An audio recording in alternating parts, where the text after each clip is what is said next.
వందే మాత్రం. నేను మీ journalist Navata. Welcome to our political. వాళ్ళని కాల్ చేయి, మేము చూసుకుంటాం. హైదరాబాద్లో జరిగిన ఒక డ్రగ్స్ పార్టీలో రాజకీయ నాయకులు అని చెప్పుకునే ప్రముఖులు చేసిన వ్యాఖ్యలు ఇవి. నమిత్ని పోలీసులపై కాల్పులకు ఉసిగొల్పింది ఎవరో కాదు, రోహిత్ రెడ్డి, అతని తమ్ముడు రితేష్ రెడ్డి. డ్రగ్స్ వచ్చాయనే సమాచారంతోనే ఫామ్ హౌస్ పార్టీ ఎంపీ పుట్టాతో సహా 10 మందిని ఆహ్వానించిన పైలట్ రోహిత్ రెడ్డి. రిమాండ్ రిపోర్ట్లో ప్రస్తావించిన మొయినాబాద్ పోలీసులు. భారతీయ రాష్ట్ర సమితి నేత, తాండూరు మాజీ MLA pilot Rohit Reddy farm house లో మద్యం డ్రగ్స్ పార్టీ కేసులో సంచలన విషయాలు వెలుగులోకి వస్తున్నాయి. ఫామ్ హౌస్ లోకి పోలీసులు రావడాన్ని చూసిన నిందితుడు నమిత్ శర్మ తప్పించుకొని పారిపోవాలనే ఉద్దేశంతోనే తుపాకీతో కాల్పులు జరిపినట్లు దర్యాప్తులో బయటపడింది. పోలీసులు ఫామ్ హౌస్ లోకి ప్రవేశించే సమయంలోనే కాల్పుల శబ్దం వినిపించింది. ఇక దీంతో మేము ఫ్యూచర్ సిటీ పోలీసులం సమాచారంతో సోదాలకు వచ్చామంటూ వారు గట్టిగా చెప్పారు. అయినా కూడా లెక్క చేయకుండా రెండవ రౌండ్ కాల్పులు చేశాడు రోహిత్ రెడ్డి. ఆయన సోదరుడు రితేష్ రెడ్డి ఇద్దరు వాళ్ళని కాల్చాయి, తర్వాత సంగతి మేం చూసుకుంటామంటూ నమిత్ శర్మను రెచ్చగొట్టే ప్రయత్నం చేశారు. పోలీసులు చాకచక్యంగా అందరినీ చుట్టుముట్టడంతో కాల్పులు ఆగిపోయాయి. ఈ నేపథ్యంలో రోహిత్ రెడ్డి, నమిత్ శర్మ, రితేష్ రెడ్డిపై కొత్తగా హత్యాయత్నం సెక్షన్లు జోడించారు. తొలుత ఎన్డీపీఎస్ తెలంగాణ ఆబ్కారీ చట్టం, ఆయుధాల చట్టం కింద కేసు నమోదు చేయగా ఉద్దేశపూర్వకంగా కాల్పులు జరిపారని గుర్తించి కొత్త సెక్షన్లను జోడించారు. ప్రస్తుతం ముగ్గురు చెంచల్గూడ జైల్లో ఉన్నారు. ఇక రంగారెడ్డి జిల్లా మొయినాబాద్ మండలం అజీజ్ నగర్ లోని ఫామ్ హౌస్ లో ఈ నెల 14న రాత్రి జరిగిన పార్టీపై తెలంగాణ ఈగల్, మొయినాబాద్ పోలీసులు దాడి చేసిన విషయం తెలిసిందే. పోలీసులు దర్యాప్తు ప్రారంభించగా రోహిత్ రెడ్డి డ్రగ్స్ మద్యం పార్టీకి ప్రధాన సూత్రధారిగా తేలింది. కొన్ని రోజులుగా రోహిత్ రెడ్డి తన ఫామ్ హౌస్ లో వీకెండ్ పార్టీ చేద్దామనే ఆలోచనలో ఉన్నాడు. ఈ క్రమంలో ఆయన స్నేహితుడు బెంగళూరుకి చెందిన న్యాయవాది కౌశిక్ రవి వ్యాపార సమావేశంలో భాగంగా సిమ్లా వెళ్ళినప్పుడు ఓ వ్యక్తి దగ్గర 15,000కు కొకైన్ కొన్నాడు. ఈ విషయం రోహిత్ రెడ్డితో పంచుకోగా ఈ నెల 14న సాయంత్రం తన ఫామ్ హౌస్ లో పార్టీ చేద్దామని నిర్ణయించాడు. దీనికి తన స్నేహితుడు ఏలూరు ఎంపీ పుట్టా మహేష్ కుమార్ ఇతరుల్ని ఆహ్వానించారు. కౌశిక్ రవి డ్రగ్స్ తో నేరుగా పార్టీకి వచ్చాడు. మొత్తం 11 మంది పాల్గొన్న పార్టీలో మహేష్ కుమార్, రోహిత్ రెడ్డి, రితేష్ రెడ్డి, కౌశిక్ రవి, అర్జున్ రెడ్డి, నమిత్ శర్మ తదితరులు మద్యంలో కొకైన్ కలిపి తాగారు. ఈ క్రమంలో పోలీసులు సోదాలకు వెళ్లారు. డ్రగ్స్ అంటే స్వచ్ఛందంగా తమకు ఇవ్వాలని కోరగా తమ దగ్గర లేవని రోహిత్ రెడ్డి సహా అంతా తొలుత బుకాయించారు. పదే ప్రశ్నించినా మౌనం వహిస్తూ సహకరించలేదు. ఇదే సమయంలో రోహిత్ రెడ్డి డ్రైవర్, వ్యక్తిగత సహాయకుడు సిలివేరు శరత్ తన దగ్గర కొకైన్ ఉందంటూ ముందుకొచ్చి పోలీసులకు చిన్న పొట్లం చూపించాడు. కౌశిక్ రవి కొకైన్ తీసుకొచ్చాడని, పార్టీలో కొందరు తీసుకున్నారని, మిగిలిన డ్రగ్ ను తర్వాత వాడేందుకు తన దగ్గర పెట్టారని అంగీకరించాడు. ఈ సమాచారంతో పోలీసులు 11 మందిని వైద్య పరీక్షలకు పంపారు.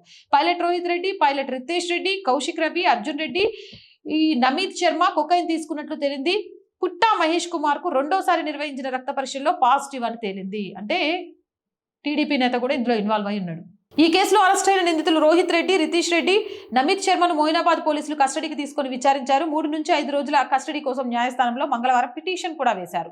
ఇక ఎవరెవరి మీద ఏ సెక్షన్లు పడ్డాయి అంటే రోహిత్ రెడ్డి, రితేష్ రెడ్డి, నమిత్ శర్మ మీద 109, 132, red with 35, BNS 8C, 22A, 27, 29, NDPS చట్టం 250, 25, 1B, A, 27, 30 ఆయుధాల చట్టం 1959, 34A తెలంగాణ ఎక్స్చేంజ్ చట్టం, అలాగే రోహిత్ రెడ్డి, రితేష్ రెడ్డిపై అదనంగా BNS లోని సెక్షన్ 49 కి చేర్చారు. అలాగే పుట్టా Mahesh, Tiruveedhula Arjun Reddy, Kaushik రవిపై 8C, 22A, 27, 29 NDPS చట్టం, తెలంగాణ ఎక్స్చేంజ్ చట్ట ప్రకారం 34A సెక్షన్లు చేర్చారు. ఇక సిలివేరు శరత్ కుమార్, మోరవినేని రమేష్, వరమాచినేని శ్రవణ్ కుమార్, నల్లపనేని విజయకృష్ణ, ఆర్ ప్రియాంక రెడ్డి మీద తెలంగాణ ఎక్స్చేంజ్ చట్టం ప్రకారం 34A సెక్షన్ ని చేర్చారు.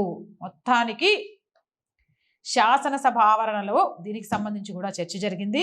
మొయినాబాద్ డ్రగ్స్ వ్యవహారంలో తెలుగుదేశం పార్టీ రాష్ట్ర అధ్యక్షుడు పల్లా శ్రీనివాస్ కుట్రకోణం ఉంది అంటూ కూడా మాట్లాడుతున్నారు. ఏదేమైనా డ్రగ్స్ ఉన్నాయిరా పార్టీ చేసుకుందాం అనే దాకా రాజకీయ నాయకులు వచ్చిండ్రు అంటే ఆ రాజకీయ పార్టీ చేసుకోవడానికి ప్రభుత్వంలో ఉన్న తెలుగుదేశం పార్టీకి సంబంధించిన వాళ్ళు, ఇక్కడ ప్రతిపక్షంలో ఉన్న పైలట్ రోహిత్ రెడ్డికి సంబంధించిన వాళ్ళు, ఎక్కడో బెంగళూరు నుంచి ఇంత జరుగుతున్నా ఇక్కడున్న అధికారులు పట్టుకోవడంలో విఫలం. డ్రగ్స్ అనేవి ఎంత ఈజీగా వస్తున్నాయి. సిగ్గు శరం అన్ని వదిలేసి ఒక రాజకీయ నాయకుడు అయ్యుండి పోలీసులను గాల్చు తర్వాత చూసుకుందామంటాడా? పోలీసుల ప్రాణాలు అంత పుక్యానికి కనిపించినాయి ఈయనకి. ఇప్పుడు ఈయన అనాలి, ఇట్లాంటి డ్రగ్స్ సరఫరా చేసి జీవితాన్ని నాశనం చేసేటోడిని ఉరికమ్మ మెక్కించండి సార్, ఉరి తీసినా తప్పు లేదు అని. ఛీ, మీరు రాజకీయ నాయకులా? మీరు అప్రజాసేవ చేసేది? ఇంకెక్కడ ఆ మాట చెప్పుకోండి, సిగ్గుపోతుంది. మీదే కాదు, మీ కుటుంబంది కూడా. వామ్మో, అధికారంలో లేకపోతేనే గిన్ని దాష్టికాలు చేసిందంటే అధికారంలో ఉన్నప్పుడు గిన్నె కొకేన్ కంటే పెద్ద మాదక ద్రవ్యాలు తీసుకున్నా ఆశ్చర్యపోనవసరం లేదు. ఇట్లా తయారైన రాజకీయ నాయకులు వీళ్ళ గురించి ఏం చెప్పాలి చెప్పుండ్రి. వీళ్ళనైతే బయటకు వదిలిపెట్టద్దు, గది మాత్రం చెప్తా. అవునంటారా కాదంటారా? మీ అభిప్రాయం ఏంది? కామెంట్ సెక్షన్లో పెట్టండి. రోజు చెప్తుందేనండి our group of channels, our voice, our political, our Samskriti, 3 మన ఛానల్సే. So please subscribe our channels. Content బాగుంది అనిపిస్తే లైక్ చేయండి, షేర్ చేయండి. ఆర్థికంగా ఆర్ వాయిస్కి మీ చేయుత చాలా చాలా అవసరం.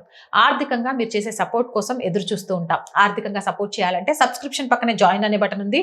1 to 5 లెవెల్స్ ఉన్నాయి, ఏదో ఒక లెవెల్లో సపోర్ట్ చేయండి. లేదా స్క్రీన్ మీద గూగుల్ పే, ఫోన్ పేతో పాటు అకౌంట్ డీటెయిల్స్ ఉన్నాయి, మీకు తోచిన సహాయాన్ని అందించవచ్చు. వ్యాపార ప్రకటనల కోసం 8328500576 నెంబర్ని సంప్రదించండి. జై హింద్, జై భారత్.